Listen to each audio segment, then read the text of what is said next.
Nanny for 4 years from UAE, yung dating nag-aalaga ng bata. But this time, pangarap niya naman ang tinatrabaho niya. By the way, nandito tayo kasama natin si Coach Sunshine, di ba? I-inspire mo naman, maybe may nanny din na nanonood ngayon.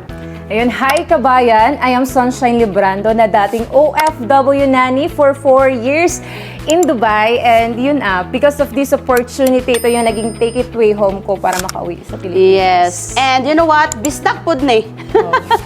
Proud Bisaya. Proud Bisaya. And kabalo ko na it's not easy, Jud, na magtrabaho kag labi na bata. Yes, I know, it's hard to, mag-alaga ng bata. How you handle mag-alaga ng ganyang bata? Ilang taon? Actually, 2 kids yung ginabantayan ako. Wow. So, ang isa is 4 years, 4 years old. Yung isa is binubuntis pa lang. So, ako na talaga nag-alaga since pinanganak until na 4 years old din yung second baby nila. Grabe, So, wala ka naman nung ginawa yun. wala naman ako na. Dumating ako dun. Diba? 7 months na. Grabe, Jud, no? No, imagine na, single ka, wala pa kay anak, pero nag-alaga na kag laing tao. Yes, it's challenging sa ako ang inato akong work up ba. Kasi sa Pilipinas, I've been working as on-site supervisor. Then, Oh my gosh. pag abot ako sa ibang bansa, yun yung naging reality ko. Layo kayo. Paano nangyari? Actually, sige.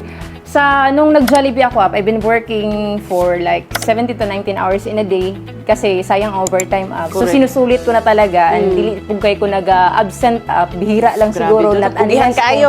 Yes, not unless kung basta kaya sa kong Lawas. Sa kong lawas. Laban yun, Oo, Jud guys. na. Lawas yun, And napunan. being an on-site supervisor up, dili siya pwede na, mas na ako'y sakit, dili pwede na excuse na ako para dili ko mo duty.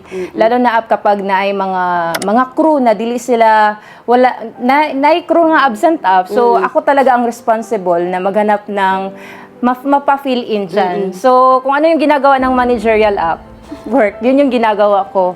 So, doon ako nagkaroon ng realization up kasi nagkasakit na ako up sa laging pag-work, sa sobrang sipag. Sabi ko, dili siya enough na sipag lang kong sipag kasi di pagyapon enough, wala ipon up, wala savings. Mo tong nag-push din sa kuan na to Mag-try try ka. abroad.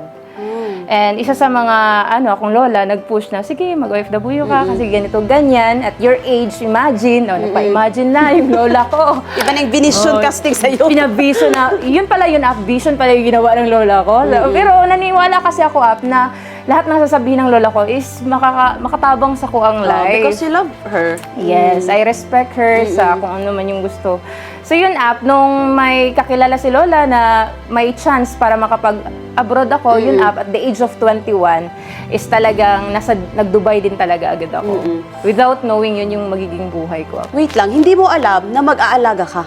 Yes, kasi So wala sa kontrata, di ba may pipil-upan yan? actually doon ako nag-perma. So basta sabi mo, Para okay, tourist- mag-abroad ako, ilagay mo ako, itapoy mo ako sa trabaho. Naka-tourist visa lang kasi ako that time up. So for lang talaga, turista lang talaga tayo that time. So ginanahan naman ka dito, Ay. dito na lang ka, nindot na to ng Dubai.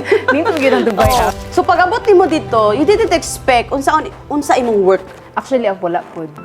Pero, I have that willingness up na kung ano yung mga giging work ko, willing naman ako up. Pero ang expectation ko that time, maybe nasa mga restaurant services, Siyempre sa kasi, mall, ganyan. siyempre trabaho mo dito, di ba? Yes, Nasa managerial position ka, so you're ganun expecting na it's either nasa office ka or nasa mga restaurant. Mga restaurants, yun. Kasi yun yung mga na-experience, yun yung alam ko eh. Wala naman akong alam sa pagbabantay ng bata up. Kasi wala naman akong bunsong kapatid. Wala, kasi ako naman yung sa dalawang magkakapatid, ako naman yung bunso.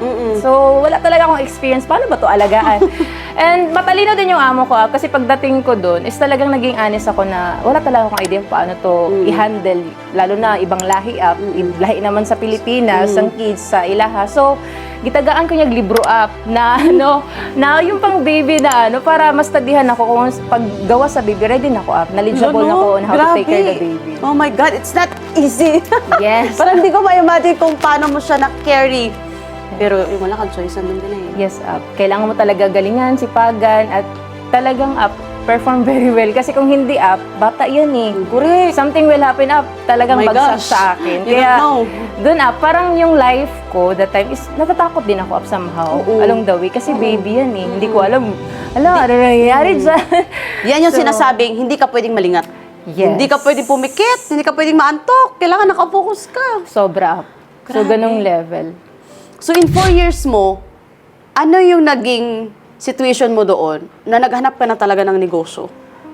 Yung sobrang pagod na ako sa kakaulit-ulit ng ganong routine na walang progress. Para akong feel ko parang robot na ako kasi parang systematic na. Alam ko na yung gagawin. By 5 a.m. gigising, magre-ready ng food, baon ng alaga ko, and then maglilinis, matatapos. Saka before matulog, dapat lahat okay na, malinis na. So napagod ako sa ganong routine ng buhay and then sabi ko, wala na ba yung ginagawa ko dito? Wala naman ako wala naman akong anak na sinusuportaan. Parang gusto ko, naghahanap talaga ako ng opportunity na pwedeng baguhin yung cycle ng buhay ko. At lalo na yung finances ko. Yun, nakita ko yung opportunity na to online. I'm so grateful kasi may someone na malakas din talaga yung loob na shinare ko ano yung business na ginagawa niya And doon ko nakita yung opportunity na meron tayo. Kaya napaka-bless na mga nanonood ng video na to. Kasi Yes. maybe napresentan din sila. Yes. And now, nakita nila yung negosyo na to, katulad mo, na pinagpapasalamat mo talaga yun. Sobra Kasi, sino ba naman yung taong tutulungan kang baguhin buhay mo? Correct. Di ba? Na hindi ka iisipin, magtrabaho ka, ganito, ganyan, eto yung sahod mo, work for me, ganito, ganyan. Dito hindi.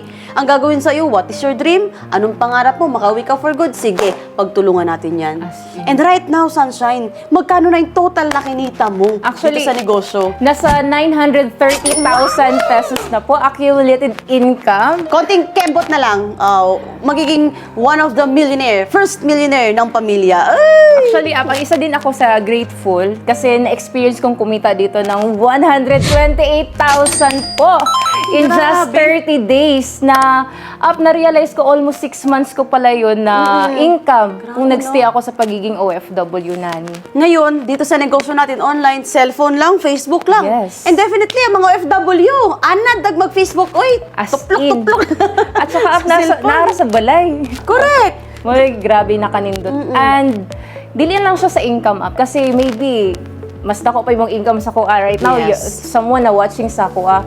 Actually, ako it's the time na na-save ko. Kasi 6 months is hindi siya biro na walang day off, walang break time. Pero yung Grabe. nabigay sa akin ng Elites Empire, the freedom, no, to enjoy kung ano yung meron ako right now, to enjoy life, no, to live fully, na ang sarap mabuhay na may kalayaan. Na Correct. walang taong nagkokontrol sa'yo. Correct yan. So, anong message mo sa mga OFW din na katulad mo? Sumubok ka lang kasi I was once like yun, nakapanood ng ganitong video, na-inspire lang din.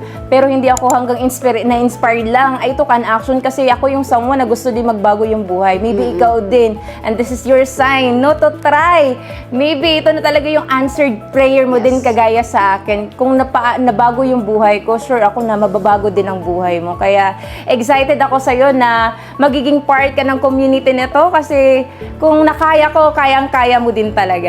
Yes, kung OFW ka na, pagod ka na sa buhay mo ngayon, try mo naman ang Elites Empire. Try this business. Maybe, eto na din ang magbibigay ng pag-asenso sa buhay mo. By the way, I'm Ana Rose Argoanon. To know more about our business, message my page, Ana Rose Argoanon, and see you in my inbox.